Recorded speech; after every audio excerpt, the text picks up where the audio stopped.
here together this evening. It's a great privilege for me that I get to be with you 2 winters in a row. Is stunning for me. I have really wonderful memories of our last winter as we worked on basically the trauma that you were all studying, and we did that in terms of the Gospel of Mark. I'm also aware that Anne, you and I think you and I met before I met John, which seems like forever ago. We had a dinner. Up near Union Seminary, with some unorthodox Unitarians, which I think is probably what is that? I'm losing my vocabulary there. Redundancy. But we had a wonderful dinner talking about the progressive church. So I do remember that. And when John brought up your name and spoke of how much you meant to him, I remembered that wonderful dinner and your generous conversation with us. Well, thanks. It's nice to see you all here, and I'm eager to go on. Some of you are reading the book that just came out, and some of you aren't. Congratulations to both. We will look at this. I'm really excited because we get to do the next 2 Wednesday nights together. And that means for me that we will be at ease this evening. It doesn't matter how far we go because we've got next week. And as you may know, I then will go off to another gig in Washington State for the following 2 weeks. And that will be in the high Cascade Mountains, where where it now says that there's 7 feet of snow. Anyway, it's great to be together in this relaxed way so that we can just be at home with as much of the book as we get to. What I'd like to do is not unlike what we did last year. And that is that I would prefer if I would talk for maybe 10 minutes and then stop and see if you have any thoughts yourself, any questions yourself, any protests yourself. So in other words, what we're going to try to do is stop enough so that we can, at least in my terms, I think I teach better, and I think you all also teach better if we can have interactions fairly thoroughly throughout the evening. John says that we can go until 9, and John, you stop me if everybody's fallen asleep or something like that. I'm looking forward to basically about every 10 minutes I'll say stop and tell us all your thoughts, questions, or protests. You need to know that I don't let you go on forever in those 10-minute breaks. I'm fairly good at calling us back into attention so I can tell you a little bit more. So we'll go as long as we want to in that regard. I think I'm going to start not exactly with the book, but with how it came to be. I'm doing this, frankly, mostly because books always seem better and easier than they are. And books are always only provisional in terms of their authority. So I want you to see the flaws and the character of how we put this together a little bit at the very beginning so that you can call me on things more thoroughly as we get into the meat of it. So first of all, fairly soon this evening, I will be repeating a phrase relatively often, and that is basically the title of the book, which says, "After Jesus, Before Christianity." And one of the things that the book talks a lot about is that the first 200 years of the Jesus peoples after Jesus died was not Christian. It turns out that there are hardly any words that mean Christian in Greek for the first 200 years. And I'll be saying that a lot, but I want to start by saying I am a Christian. So I'm not including myself in not being a Christian. I want you to know that. So I'm really interested in being a Christian. Christianity has brought me a lot and hurt me a lot. So I want to say that I'm a Christian, and I want to say that I'm sure you couldn't squeeze it out of me if you wanted to. On the other hand, for me, being a Christian is not that I'm the best. It's not that Christianity is the best, as far as I'm concerned, but it's mine. And so that means that there's so many other wonderful spiritual forces in our world that I, as a Christian, see as alongside of me, not behind me or below me. And that's one of the greatest things that I like about being a Christian, is that it's not above it all.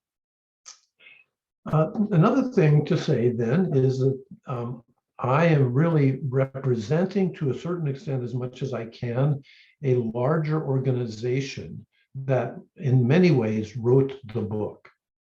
That is, this book was written by 20 scholars who were together for almost 10 years, meeting around the country for at least 6 or 7 days a year in person.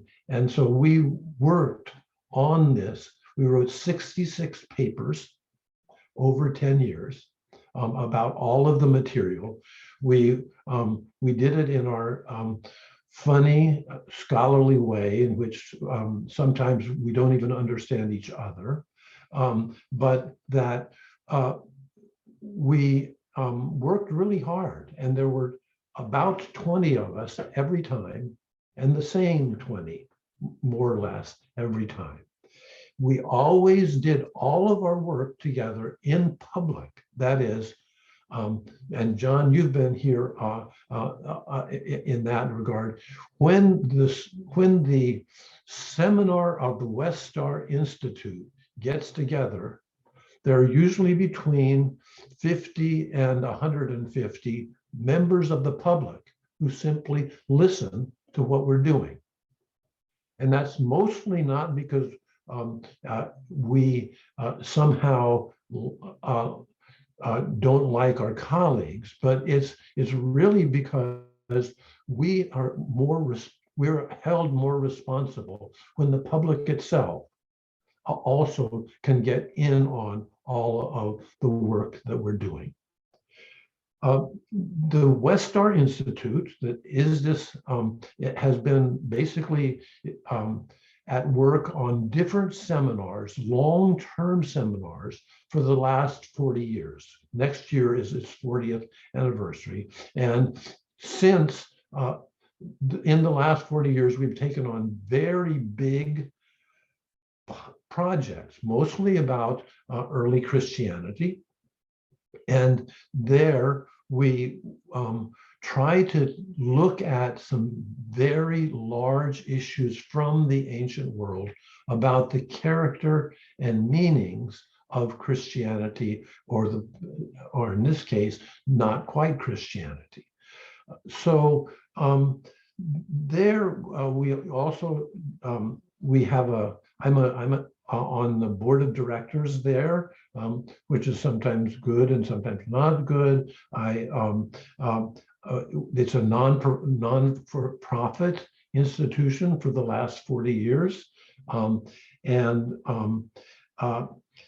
these seminars are one of the only places I know of in the study of religion where people work together for decades at a time in view of the public.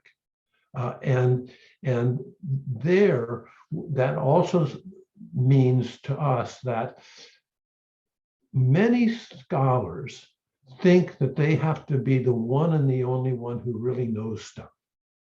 This is inherently is the opposite. That is, we all work together. It's not that we always all agree, but that's the way we do it, and we feel like we have more integrity. No scholars have all integrity, but we have more integrity when we call each other and where we help each other.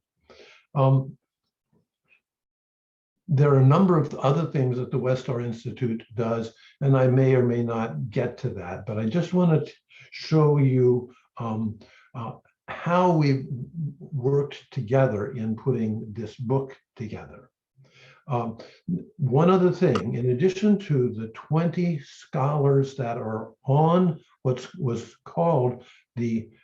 is ironically called the Christianity seminar. It's ironic because, of course, midway through our 10 years, we decided we weren't going to get to Christianity because the first 200 years didn't have Christianity in it. And some of us were surprised at that. And we'll talk quite a bit about that in the next 2 weeks. So we were the Christianity seminar, but we never got to Christianity.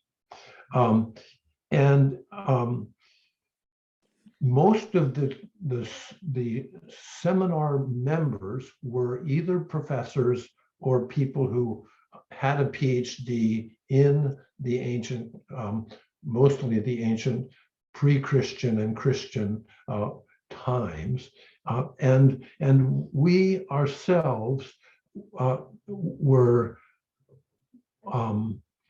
very clear that the more we went into this material, the more we didn't know. I have to say, the more we did know and the more we didn't know. So that is very important.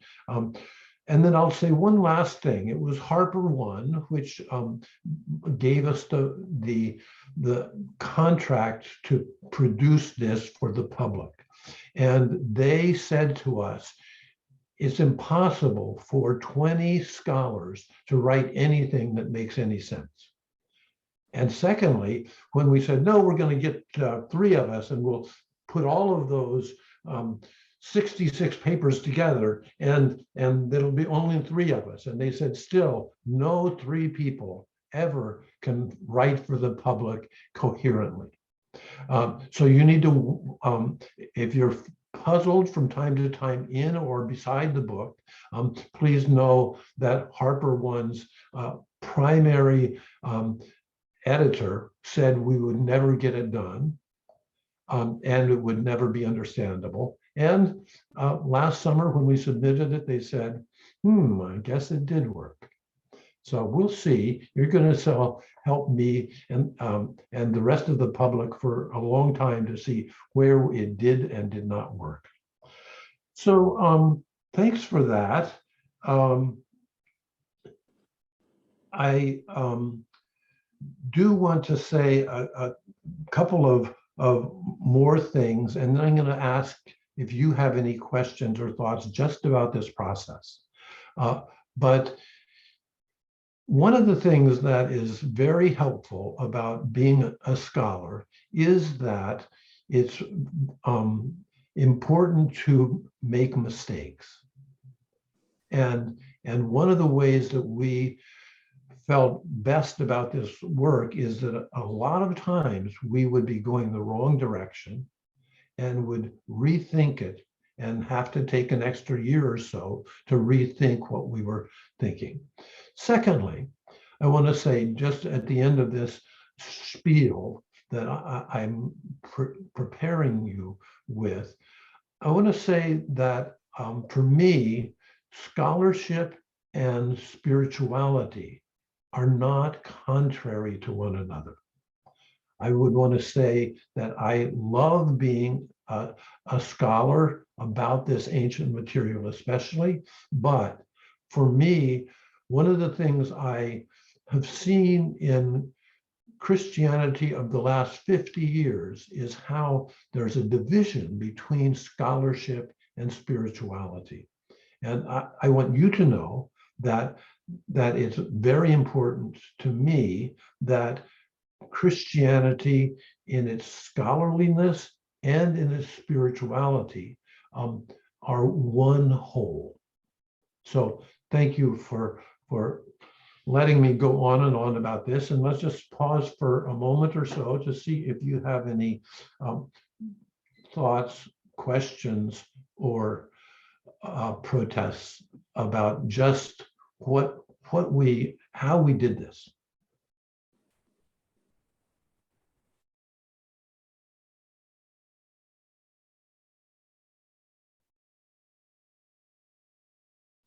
I have a question. Thank you. How did you decide in 10 years and 20 people, how did you decide who wrote what? Did you assign areas or? Yeah, thank you. That's really helpful. And I'm embarrassed that I left this out. So one of the things that all Westar Institute seminars are known for is we vote on everything.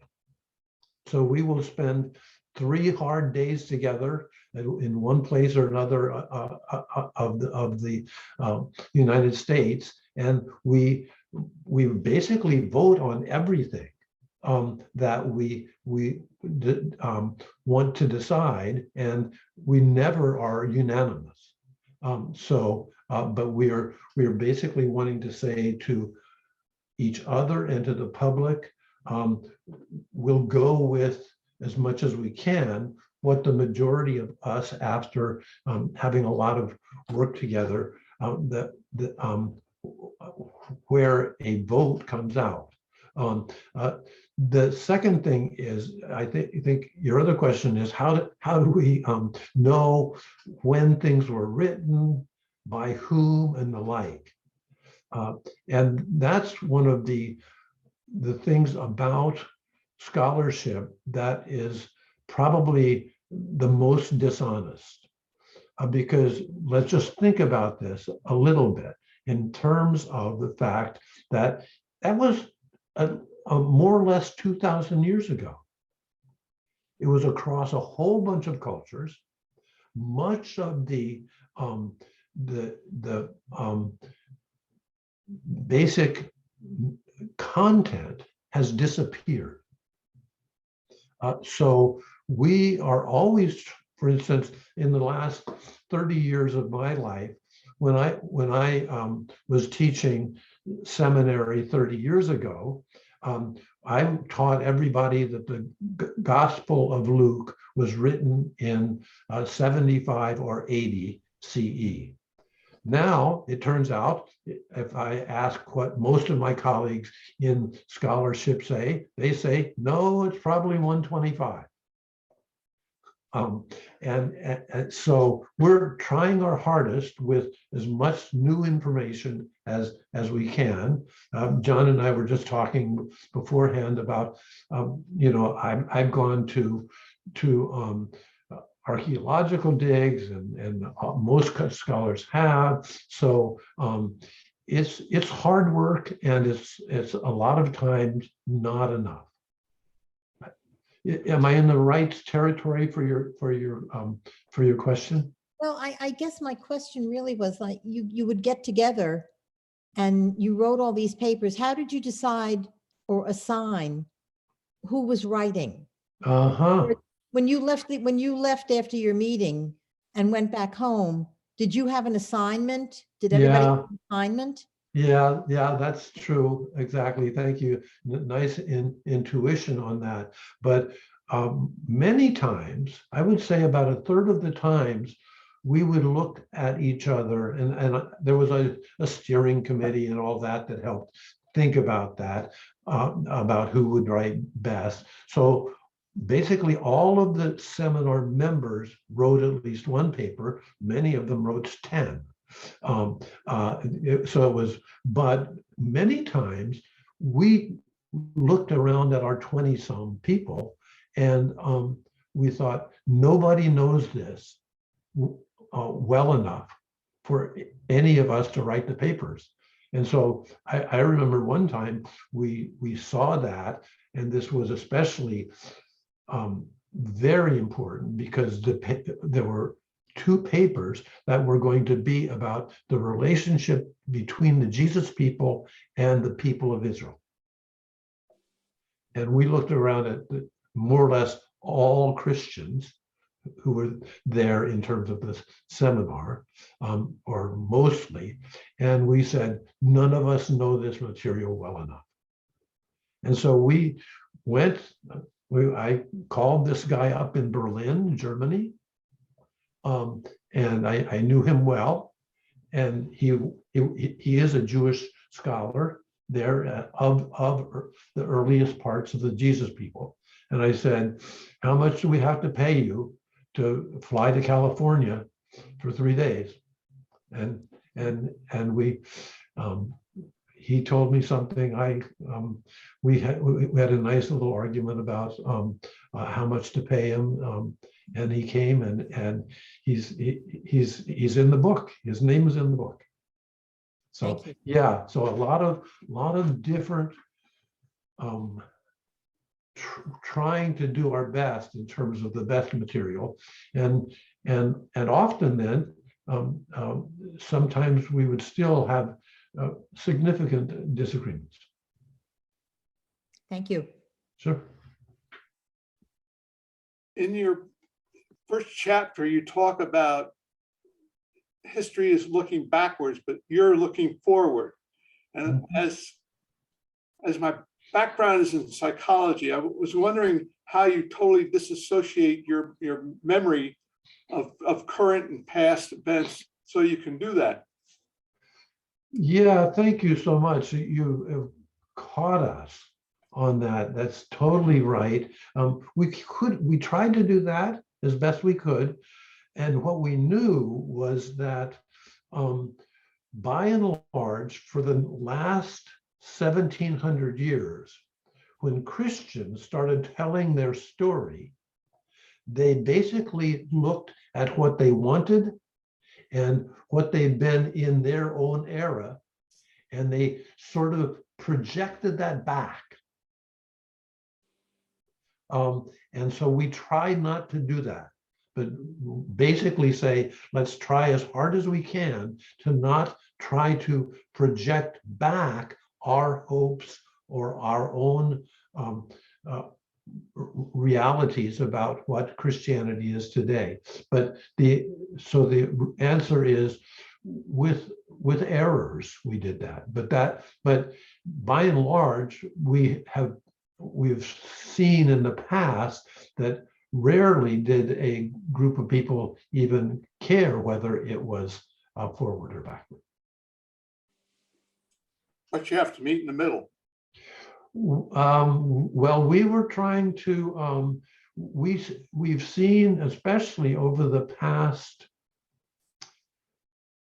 200 years of our own, up back to the early 1800s, we've seen so often that scholars wanted to project their own realities back on the past, and so we tried extra hard, but we didn't do it as well as we could have.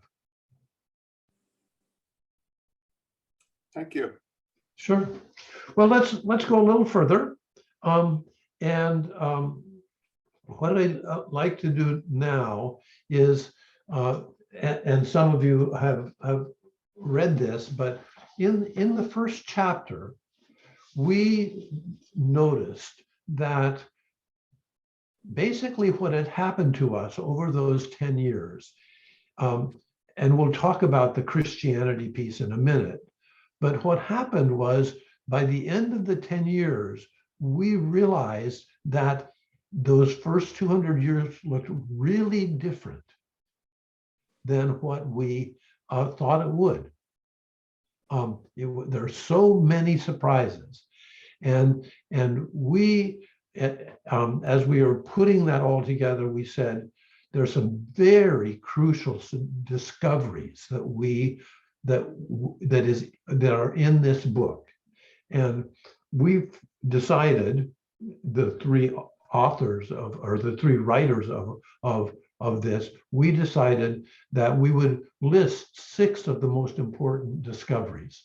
What I wanted to say about this, however, is that the discoveries really weren't by the seminar. The discoveries were by the scholars of the last 50 years. And so, in other words, it's not that we were the geniuses to come up with these new things, but we were simply mostly looking at a whole, probably hundreds of scholars who have been working on this for a long time. What I want to do is just read a bit of these what we think of as primary discoveries in just a paragraph or two. And if you want to look along beside me, and most of tonight we will be looking, I've got some things online that I will show you. But here's what I'd like us to just look at briefly as to the 6 perhaps most important discoveries that this book contains. And I'm going to say it in terms of what I would call the Jesus peoples, meaning there was no one Jesus people. There were all kinds of differences between a whole bunch of groups. But here I'm going to be talking about these many different Jesus groups. They resisted the Roman Empire. A wide set of what we call Jesus clubs, movements for the Savior, communities of the anointed, and schools of the Lord successfully resisted the Roman Empire. These people's resistance against Rome often kept violence at bay and gave people courage and an experience of safety. A key dimension of this resistance to empire was invoking God's compassionate and strange empire itself, or kingdom of God, as later translators have it. These various groups made fun of Roman military power and mocked Roman claim of divine power, even though they themselves, the Jesus people, had almost no power. The empire of God challenged the empire of Rome. Caesar Augustus as Lord conflicted with Jesus anointed as Lord. That's the first takeaway. Secondly, they practiced gender bending. A wide range of Jesus peoples practiced gender bending. That is, gender roles were fluid and flexible. One of their primary identities was that they were neither male nor female, but all were one through different lived, experienced realities of gender pluralism. Women and a significant number of men rejected both male dominance and female passivity. A wide swath of Jesus groups rejected marriage and traditional families, with the envoy Paul often leading the way. Although some anointed groups and individuals supported male dominance and demanded female obedience to men, many men shifted toward more vulnerable and less domineering. Women cut their hair and dressed like men. these gendered activities and actions brokered new possibilities for identity among various Jesus peoples, well beyond the regular masculine-feminine dichotomies of the first 2 centuries. So those are first 2 discoveries. I'm going to stop there for a little bit to see what kind of protests, questions, or thoughts you might have on those first 2 discoveries. Hal, if I may say something, what I thought of when I read the resistance to the Roman Empire was Jesus's stories about turning the other cheek and going the extra mile, not being signs of sort of a doormat kind of approach to domination, but he was taking what was a way of shaming the oppressors with their own actions. And I remember coming across that interpretation both in seminary, and then I was preparing to preach on it, and remembering what an incredibly subversive and empowering message that gave. It seems to be the heart of the nonviolence resistant movement of Gandhi, of Dr. Martin Luther King, and so many others. And so it's interesting to see that as one of the core identities of these Jesus peoples. I'm so glad, Anne, that you have been carrying that with you for such a long time. That's great. Yeah, I couldn't have said it better. Other thoughts or questions? A question. I'm sorry I haven't read the book. I think I will now.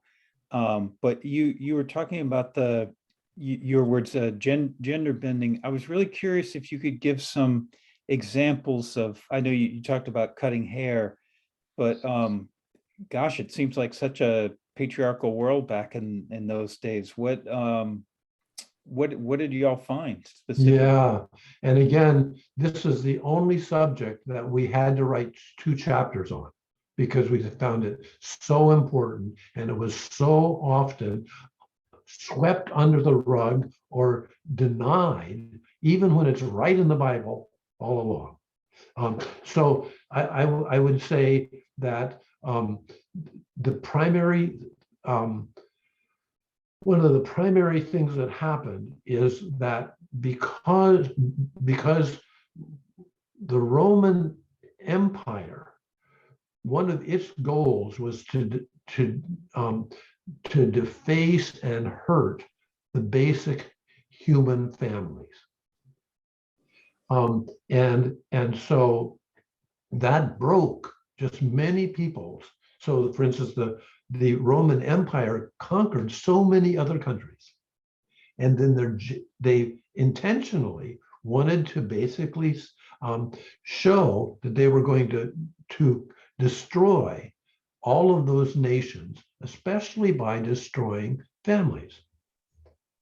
Secondly, even when those families were destroyed, they were patriarchal in ways that were also violent.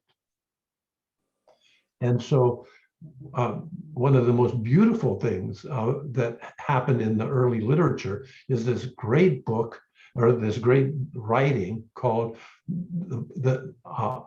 the Acts of Paul and Thecla, which is Paul and his at first kind of sidekick of a teenager who heard Paul preaching against the family. You'll remember it probably in 1 Corinthians 7, in which Paul says, I'm not marrying. I don't think it's good for a bunch of you all to be married. And if you look at that even more thoroughly, he is saying you all are being hurt by violence in the family. So stop it. Go and build your new kinds of family. And the new kinds of family were non-blood related in so many cases. And so if you ever get a chance to read just the 15 pages of the Acts of Paul and Thecla, that's the only thing Paul preaches, is redo your families.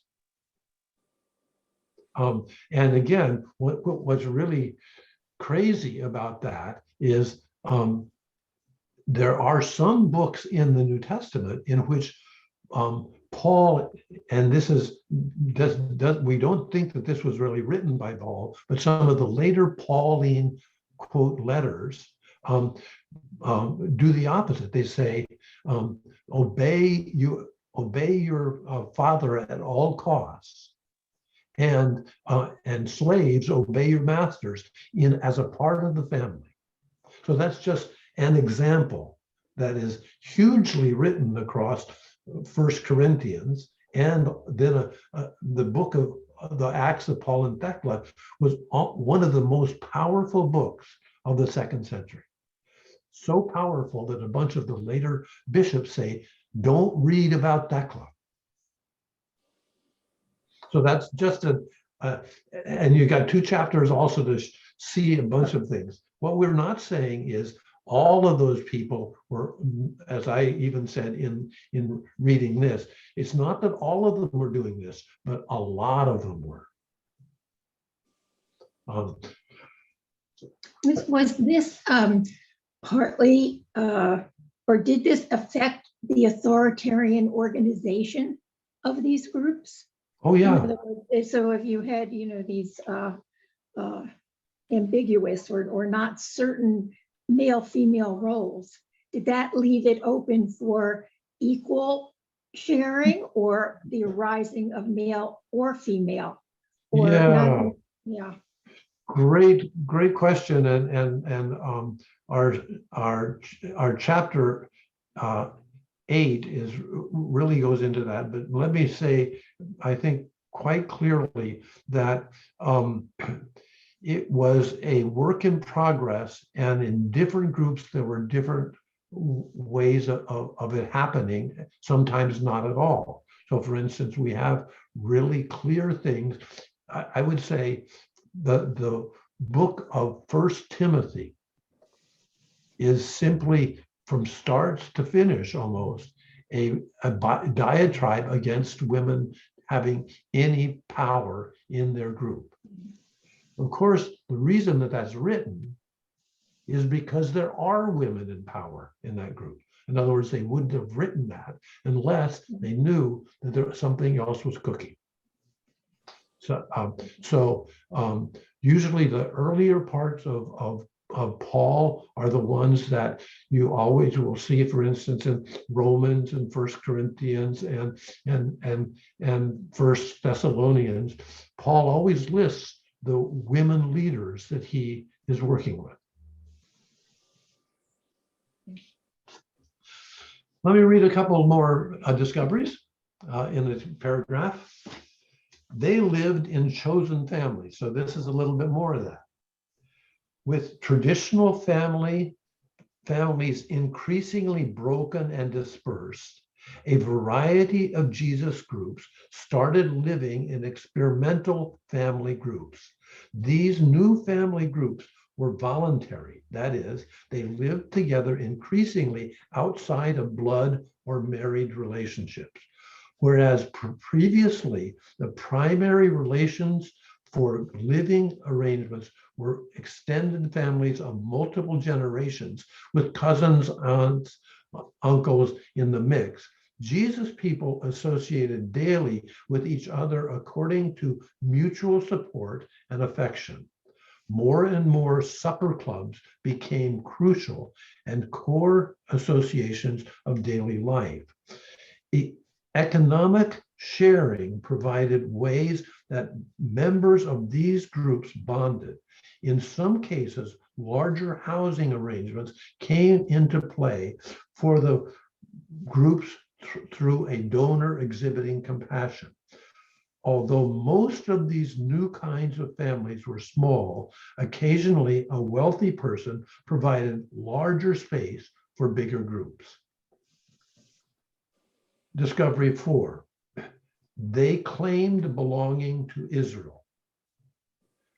The largest and most common identity of Jesus groups was their allegiance to Israel, regardless of whether the groups or members came from Israel-based bloodlines. This bond applied whether they lived in geographical Israel or around the Mediterranean basin. Small and large groups understood themselves to be following the God of Israel. They read Israel-based holy writings. They prayed and meditated according to the various Israel-based forms, bathed ritually according to Israel's traditions, and perhaps most of all, gave allegiance to their Israel-born teacher and leader, Jesus. Since Jesus belonged to Israel by blood and practice, the larger Jesus movements assumed and explicitly practiced Israel's ways. But after the Bar Kokhba War, the second major revolt against the Roman Empire of the people inhabiting the territory known as Roman Palestine, this allegiance was increasingly challenged. So stop a little bit and let's think and question out loud if we need to say something about living together in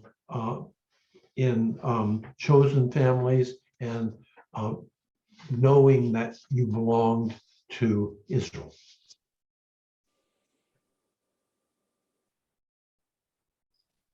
I actually have a little question, I think, when you are talking in number 4, when you're talking about belonging to Israel and they read Israel holy writing, prayed in the way, blah, blah, blah. Is that in our language today, would we be calling that Jewish as opposed to Israel? Yeah, that is a big little question. And a fairly straightforward answer. The word Jewish does not exist in the first century. It's mistranslated in the first century. Iudaia means in Greek, and everybody's speaking Greek then because Hebrew is a dead language at that point. Basically, Iudaia is just the southern part of geographical Israel. It doesn't mean what we think of as Jews. If you ask someone in Israel proper, or there are actually more people of Israel outside of Israel than inside at this time, because all of Rome has been dispersing people to other parts of the Mediterranean. But if you ask anybody inside or outside Israel who think that they belong to Israel, that's the word they will use. I belong to the people of Israel. Okay. Thank you. I'll add a quick question going back to the gender bending from before. Not in our church, but in most of Christianity, God is pictured as a man, that old white-haired father, and it's always a male. At that time in gender bending, was there a gender assigned to God? Yes, and it's not always male. So, for instance, especially in chapter 2 of 1 Corinthians, which is one of the places where we know that there were also women leaders in that group. Even there's a group called Chloe's people. But in that second chapter, you have an explicit mixing up of the gender of Jesus. And this is Jesus as pretty much divine, but not completely. And he is in 1 Corinthians chapter 2, verses 5 to 9. He says that Jesus and Wisdom Sophia are combined. And Jesus is actually the divine female of Proverbs in the Old Testament. That is absolutely amazing. Yeah, I have 2 books on that, and my Methodist authorities actually read the books and brought me up on heresy charges. Wow. And that was 25 years ago. So I've been around the bend a while on all of those things. But that got so crazy and interesting is all of the bishops of the entire United Methodist Church studied Wisdom Sophia for a whole year and decided that my books were not at all wrong. Amazing. Thank you. Yeah. I had a question about, well, I was curious about that your list of 6 does not include references to the practices of rituals of death and resurrection. I guess you do talk about ritual bathing, which I guess is a form of death and resurrection. Just in reference to the mystery religions that were also current in the Roman Empire, the cult of Isis and Dionysius and Mithras, and all those from my limited understanding had to do with rituals of death and resurrection. And just curious about, did you see that in each of the Jesus people movement groups or not? Yeah, that's see, this is why we stop and talk to each other. This is great. Let me give you two examples on that. Yes, for instance, in the book we talk a lot about the fact that the Roman emperors, a lot of them while they're still living, a lot of them after they die, they claim to be a risen God. And what the emperors are supposed to do is they go up into the sky and they become a star. So that's many of those things. So yes, Jesus's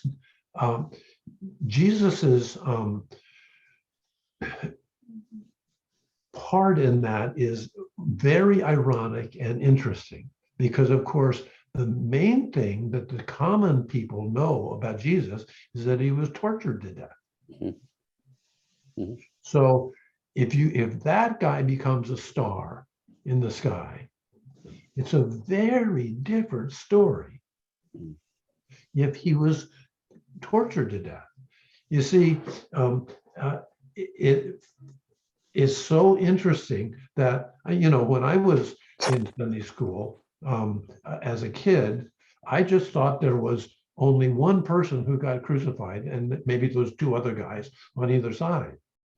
But when we read closely now, we know that there are tens of thousands of people just in Israel.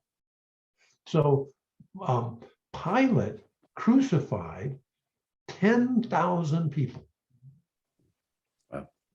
In other words, when the resurrected Jesus, and by the way, for instance, the Gospel of Thomas doesn't have anything about Jesus's resurrection, but others do.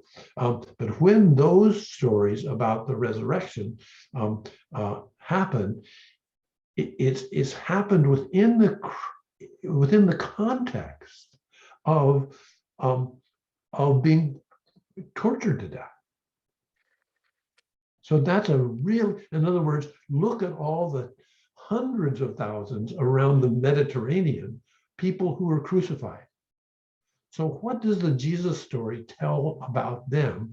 Because as I say very often in other contexts, if you look at the various nations that are conquered by Israel, it's almost certain that every family has someone in their family that's been crucified. And we may or may not get to that tonight on some other forum, because we've got a good chapter about that coming up. But yes, you're right. Don't let go of the fairly large interest in Jesus being resurrected. It's not complete. And so one of my favorite gospels is the Gospel of Thomas, and it's got beautiful stories and things in it, but it just sort of, it doesn't say, no, he didn't rise from the dead. It just doesn't tell anything about it. Okay, let's oh, I'll let you read 5 and 6 and let's go on to something else. I don't want to be just a a reader of stories. But let me go on to this Christian thing. And here I'll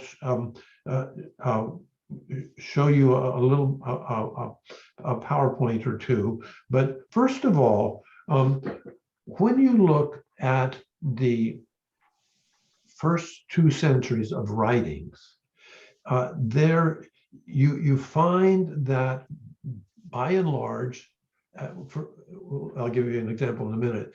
Basically, no one says Christian and no one says Christianity. So for instance, Matthew, Mark, Luke, and John, none of them have the word Christian in them.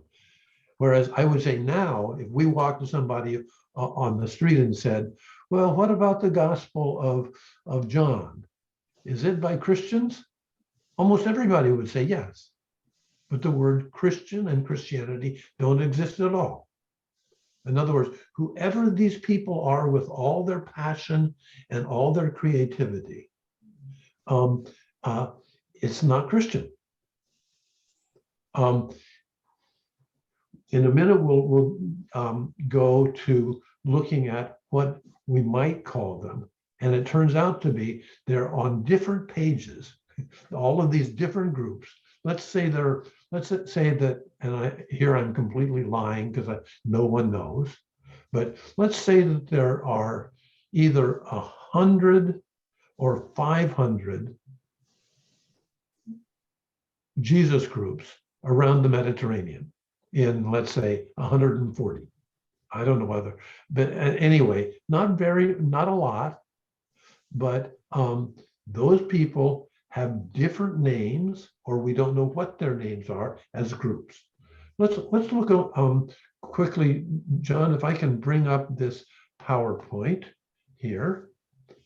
And oh, wait a minute. First, I need to share. No, don't I? Okay, now I'm going to do that. And oh, let's see.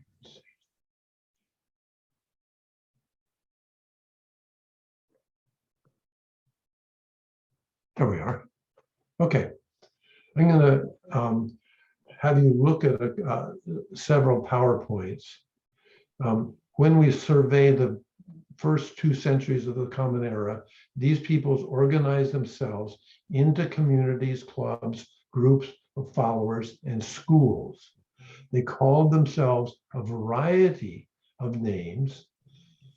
The enslaved of God is one of the names that actually the Thecla group calls themselves. They call them the enslaved of God. The body of the anointed, brothers and sisters, the way. They strongly identified with the traditions of Israel and often thought of themselves as part of Israel. We did that already, didn't we? Okay, let's see. These people had no single names for themselves, but a variety of names, and sometimes no name. The use of the term Christian was very rare, with no occurrence in the 1st century. Our first challenge is figuring out what to call them, given the fact that they did not call themselves Christian or Christians. Previous scholarship has sometimes understood this problem, but has never addressed it. Find a book which says there were no Christians in the 1st century.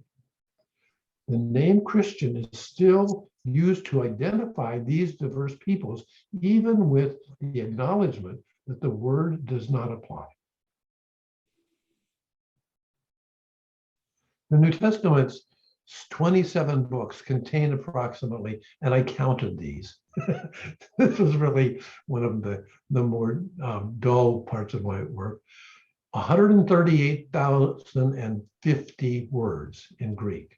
Among these, approximately 138 and 1,050 words, Christianos was found 3 times.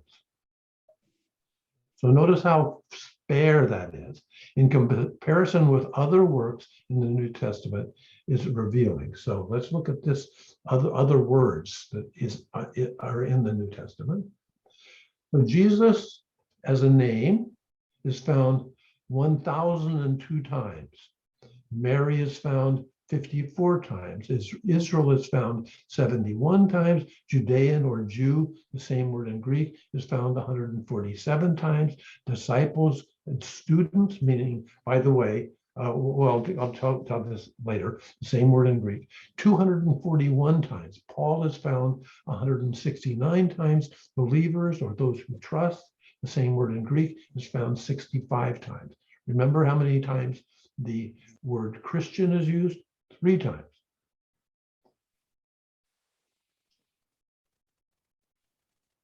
The word Christianos never appeared in the Gospel of Matthew, Mark, and Luke, or John. I said that before. Nor does it appear in the letters of Paul. Thus, it is not a significant word in the vocabulary of the movements associated with those who belong to the party of the anointed. Many people identified with Jesus as a teacher while he was alive and after his death. With Jesus as their teacher, these people identified as students. The primary word for student in Greek is translated as disciple. In contemporary English, however, disciple does not mean student. Rather, disciple is an ecclesiastical translation that sounds biblical and therefore out of the ordinary. The best translation is student, as it's the most frequent use of name for followers of Jesus anointed in the first 2 centuries. When we read the Gospels in English, substituting back the more accurate student for the backward-looking ecclesial translation of disciple, suddenly the writings feel different. New potential for meaning opens up. So let me just hold on to the disciple thing. So I want to suggest that there are no disciples in the Bible because the word means student, and because what the students are following is a teacher. And notice when you go to church, it's very hard to take the word disciple out of your head, because disciple means a big shot in the Jesus movement. And that's not what it means, but that's the way we read it in our ecclesiastical translation now. One or 2 more things. I'm going to skip that one. And that one. Imagining Jesus, no, I'm going to take that one. More variations of groups or Jesus movements came to expression in names like the believers of the anointed, the confidants of the anointed, sisters and brothers of the anointed, and intimates of the anointed. Let me say just a little word about the anointed. You know what the word anointed is in Greek? Christos. In other words, Christ. But it doesn't mean Christ in our vocabulary. Anointed is simply someone who is anointed by oil. And priests, prophets, and kings are anointed by oil to indicate who they are or what role they have. The seminar also found 10 names of different groups in specific writings: Chloe's people, the way, the perfect day, siblings, the children, members, the order of Melchizedek, and the altar. Okay, let's stop for a minute and no, for as long as 10 minutes, and see what you think then of Christians. I want to say one other thing is in the last part of the 2nd century, there are some writings, about 6 or 7, which use the word Christian some more. But the word is not about a religion, and it is not about the people who they are. It's mostly around, that's the word for someone who's going to get killed by Rome. So in other words, it is a kind of a way, it turns out we think that the people who first used the word Christian, Christianos, were the Romans themselves. And that was basically the name that for an anointed, a person who was an anointed prophet, king, or priest, meaning Jesus. So that is the only way that Christian, as a Christianos, as a term in the very late 2nd century, is used a little bit more. So thoughts on protests, questions? Al, we had one come in through the chat from Reverend Phyllis Critchlow. With the fluidity of genders and the creation of experimental family groups, was there any acknowledgement of same-sex relationships? Yes. So that's, we do also in chapter 8, I'll go into that more than I'm going to do tonight, but we may want to slow down and do some more next week as well. But yes, so one of the most amazing things is in the Acts of the Apostles in the Bible, where Philip meets a eunuch on the road. And this eunuch is a high, a person of high authority in Ethiopia. And he is on his way to Jerusalem to go to the temple at Jerusalem to be, basically be blessed and anointed. And he is kept out of the temple and goes back towards Ethiopia, back to his own administrative role. And he meets Philip on the way out going south towards Ethiopia. And he's reading a First Testament book about getting the blessing of the water, and he wants to have that too, but he hasn't been allowed to. And he says, "Why can't I receive that blessing at the temple in Jerusalem? They have said I'm not worthy." That's almost certainly same sex. And Philip says, "No problem. Let's go over to this water and give you the blessing in this pool." So that would, for me, that's the most dramatic way of some of the Jesus peoples saying explicitly, "No, you belong as a same-sex person." There's some more that are a little bit more complex, but the other thing, of course, is their refusal to say whether you're a man or a woman. In other words, Paul says in Galatians, he says, neither male nor female. We're all one in the Christos. Okay, One more from the chat from Donnie, and then see Joanne and Steve's hand. Who is Chloe in Chloe's people? she is basically the founder and leader of one of the groups.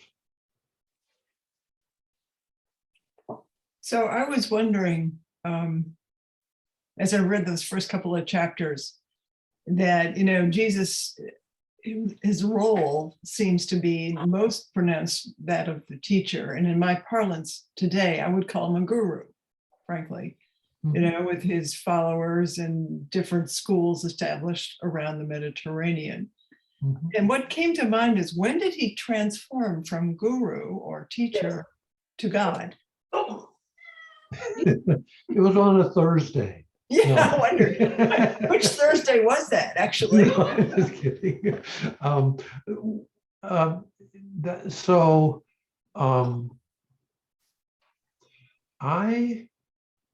The main thing is, I don't know. And other things I do know a little bit more is, so for instance, the That is your, come here, let me show you. You see this? Scratch this. This is for scratch. Just asking everyone to please remember to mute yourself if you're not speaking. See this? Come on, Cece. okay. I'm gonna let me see. So what was All right, we got my it taken care of. question? When did Jesus become? Oh yeah, when did Jesus Thursday? become God?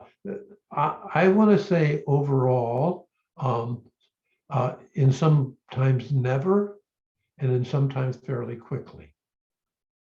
In other words, there is, so the first 200 years, and probably the first almost 400 years, there is no, or 350 years, there are no head honchos. In other words, these groups didn't want to be a big religion.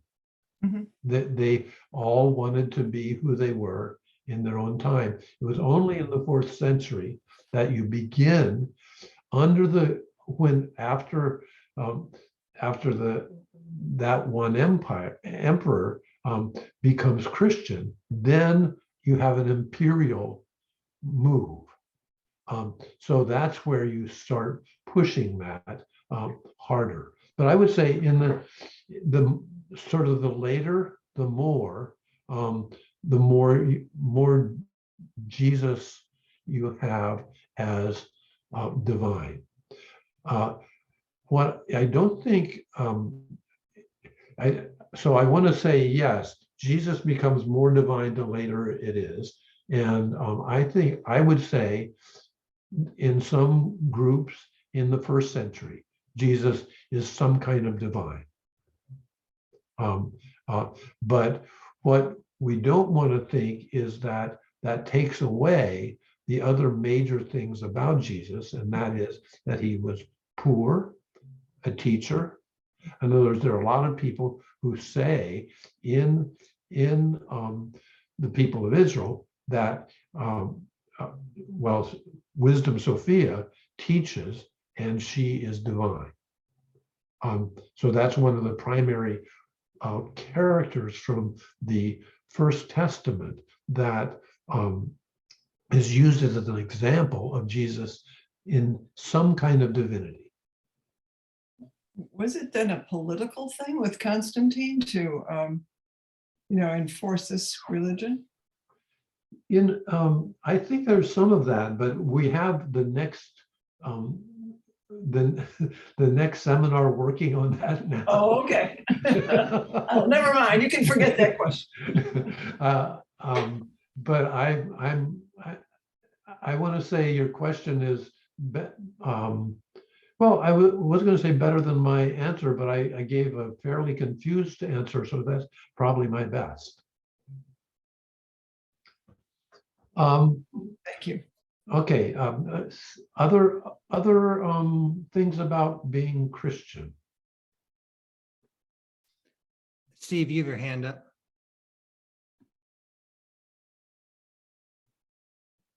You're on mute. Steve, you're on mute. Okay, I just had difficulty unmuting. My question about the formation of these groups, was it more tribal than cognitive? Help me with those two words. Okay, tribal would be bonding based on meeting basic needs like food and shelter and that sort of thing. And cognitive would be based on shared beliefs or ideas. Mm-hmm. I think that's probably best posed as not an either or, but a both and. But one of the main things to say there is that it's really important to notice that most of these groups are poor and don't read. But that doesn't mean that they're not really smart and that they don't talk a lot about important things. So then I would say there's another word there that I would introduce, and we'll probably, I know we'll get to this at least next week, and that is a practice. I would say these people are practicing, and I mean that in all kinds of different ways. That is, they do things together. And it's not just helping one another out, although that does happen as well. It looks like the main thing they do is hang out together in long meals together, talking a lot, drinking a lot, and eating a lot. And since most of the writings of the 1st and 2nd century come from those meetings, what our final discovery of 6 in the 1st chapter was it's important to see how much these groups were oral rather than written. So in other words, most of them, well, this is the other thing, I guess, that is quite clear. When people, we think probably they're between 5 and 10% of the population that can read or write. And I, for some fun and strange reason, I spent about 10 years in the late 1980s and early 90s looking at a bunch of texts that explained how people learn to read and write. And the one thing that was absolutely required is that when you're practicing your reading and writing, you have to read out loud. Because the only reason to read and write in that culture is to read to others. In other words, you don't read for yourself. By and large, you read for a whole group of people. And so you read letters and occasionally other things. So I would say these are really smart people, and by and large, they don't read or write. For me, it has been helpful, and I'm sure others of you have some other things like this. But I was privileged to be a pastor for 15 years in a very poor, non-white neighborhood. Those are about the smartest people I've ever met. And they weren't very literate in a educated way. So for me, that's the example that I see in the 1st and 2nd century. That is, We have a weird thing in America about thinking we need to read and write to be smart. Yeah, am I missing, are there some more things we should say about that?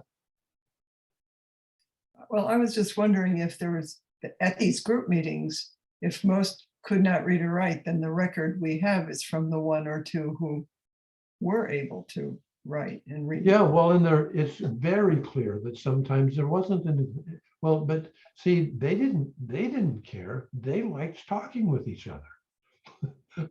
They weren't waiting, they didn't come to eat together because they came to hear the writ. They knew that what they wanted to talk about, and it was important things about what was happening in their life. I think one thing that I really loved about the early chapters of the book was your talk about the Greek word pistas, which I think relates to this in the sense of being translated as faith or belief rather than trust or confidence, and which I loved, because I used to preach about the distinction between believing and people of the way. You know, that people of the way, it's a practice, it's a way of living rather than believing these propositions, which I think our faith gets reduced to, which is a big mistake, I think. And I love that you really point that out. So. Thank you. Yeah, it's an uphill battle. We have heard the Greek word pistis translated so often as belief or and the common meaning of it is confidence. And so, for instance, you've got this really wonderful story in all three of the synoptic gospels, and that is about that woman with the flow of blood for 12 years. And she wants to be healed by Jesus, but she also knows that in her culture, if she's bleeding, she's not allowed to touch anyone. So she goes up and touches Jesus anyway. And he says, your confidence saved you. You have to have a really lot of confidence to go into a crowd in which the culture says, if you're bleeding, don't touch anybody. And that's exactly what she did. And Jesus says, that's what saved you. That's what healed you.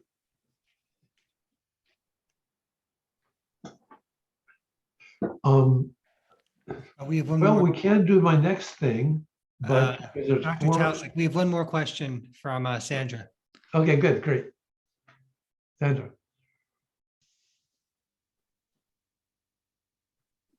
Well, your audio doesn't seem to be working. For whatever reason, it doesn't seem like you're on mute, which is odd. Oh, groan. I know. Do you want to type it in the chat? Yeah, why don't you type it in the chat if you can?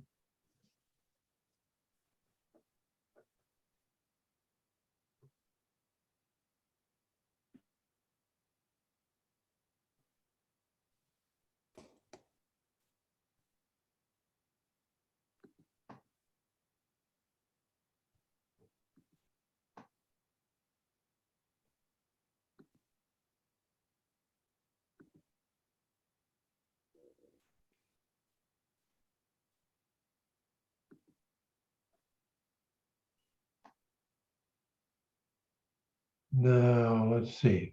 I'm not seeing anything in the chat right now. Do you all see something in the chat from Sandra? Just came in. Okay, great. And just wondering which groups Justin Martyr is referring to when he talks about Christians, when he is describing practices. Yeah, that's he is really dealing with what practices they have relative to the Romans is the main thing. And so that is about a specific practice. We've had a hard time really exactly figuring out what he means, but he does not use the word Christian as an indication of a religion or of a overarching group of everybody. But I think I would have to say that it's not clear to a bunch of us as to exactly what he means by that. But that's a good question and a good point, that the word Christian in the middle to late 2nd century is flying around, and it seems to have most to do with the increasing fear that the Jesus people are getting killed in the arena more and more. So, for instance, in the late 2nd century, explicitly, a woman goes towards the arena wanting to be killed by the Romans, and she says, and in that sentence, she says, "I am a Christian," meaning I am giving myself away to those who kill us. I don't know whether that is the same thing as the earlier use.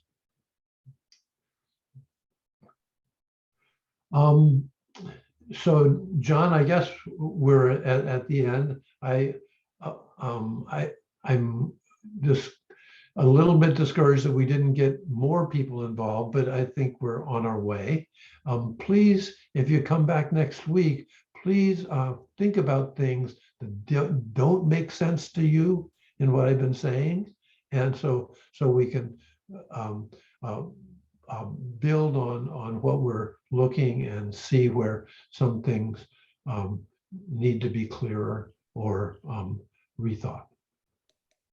So thank you so much for everything, and look forward to next week at this time. I want to thank you just for your scholar's mind and your pastor's heart. And thank you to everyone for the very rich questions. It just Yeah. it made this conversation so meaningful, and how you gave us so much to think about. So until next week. Okay. Have a great night. Thank you, Hal. Thanks so much. Thank you very much.